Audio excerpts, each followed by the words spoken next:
Welcome back to the weekly news roundup and the SillyVille edition. So today, before we jump on in, you can head on over to switchedtolinux.com/affiliates if you'd like to help support the channel. Enough of that. Let's get into the news. All right, number one, Microsoft will ban players as Forza. What is Forza? I don't even know. I'm so out of the loop. I'm like your old grandpa. I don't know what you're doing with these finagled new video games. Give me Super Mario Brothers and I'm happy. All right, but Microsoft will ban Forza players who add Confederate flags to their digital cars.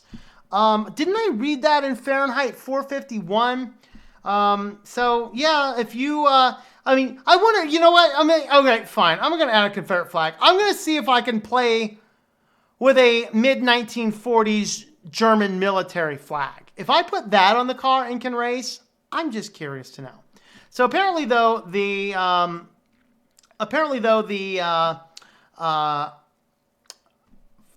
Confederate flags are apparently seeped in, deep systemic racism or something. So yeah, you can't, you'll get banned. You'll get banned for that. So sorry, you guys. Our goal is to create a safe and secure, inclusive and enjoyable experience for all players. Moving forward, the use of Confederate flag on any car under any circumstance will be categorized as notorious iconography in our enforcement guidelines, and its use will result in a ban. Okay, Microsoft. Way to sip the Kool-Aid there, buddy. Getting rid of the old, all of our old history. If we don't remember our history, we're doomed to repeat it. But Google will now let you see dinosaurs in the real world through augmented reality. Is this something somebody's been asking for? Like, what is the purpose? The Google guys, they're just so caught up in lockdown. They're like, I have no idea what to do. Dude, I've been in lockdown for so long. I walked outside and I was half expecting to see a dinosaur because of all the craziness going on. Dude, let's do it. So apparently now you can do, you can add some dinosaurs to your overlay and your augmented reality. So, should we look at a few of these? Let's make sure there's no audio here.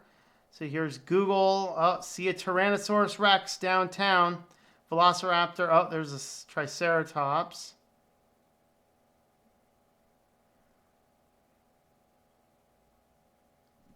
In the park, just throwing right around the side Triceratops.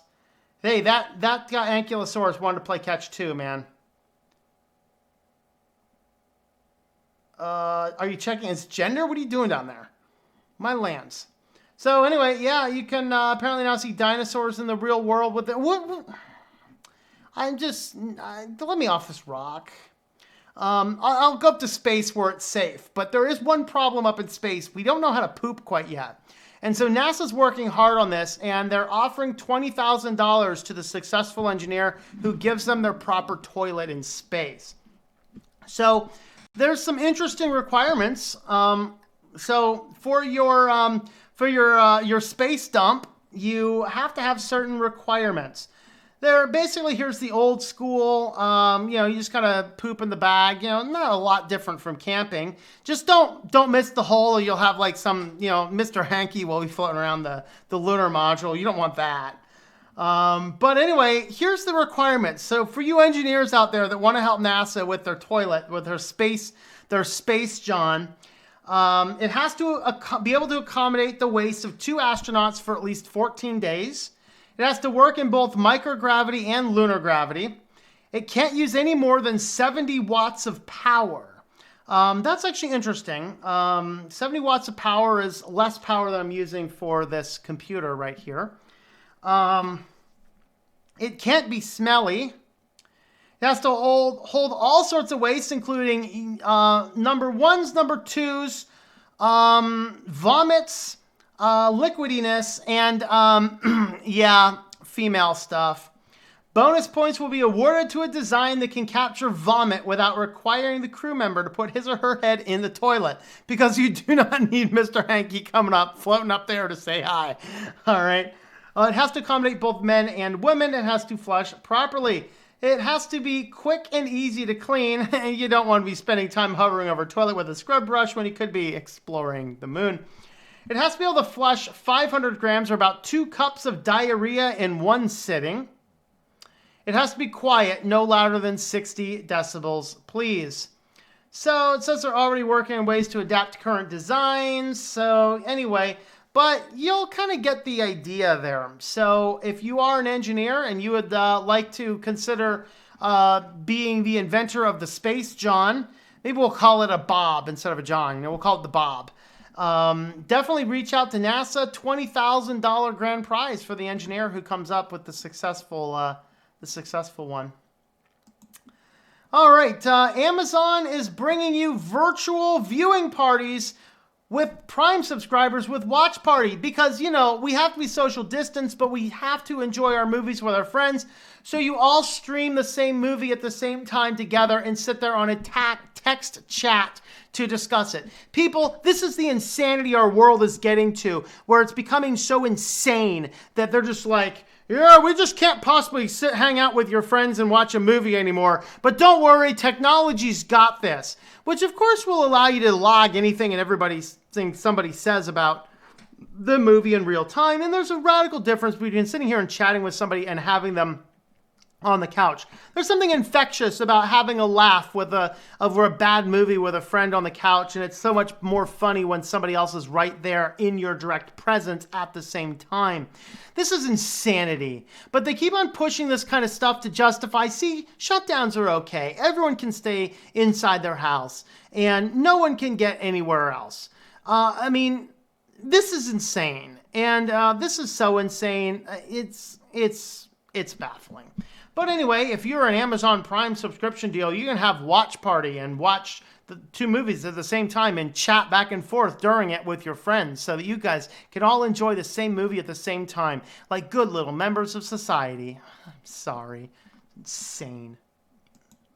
All right, well, are you one of the people that lost your job during the pandemic? Well, you may be eligible for a free board game or two.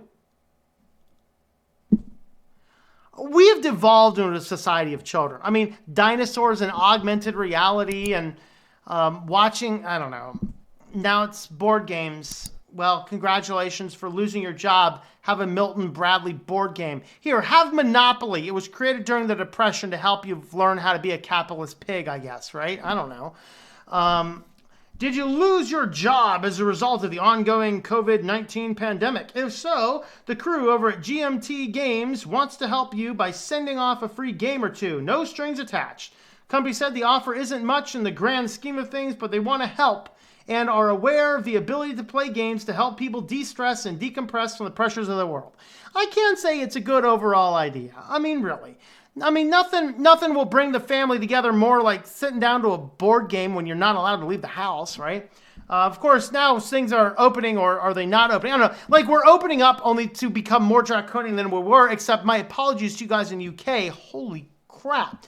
Is it ironic that it's July 4th, United States Independence Day, when UK will be allowed to actually hang out with your family again, as long as you stay socially distanced?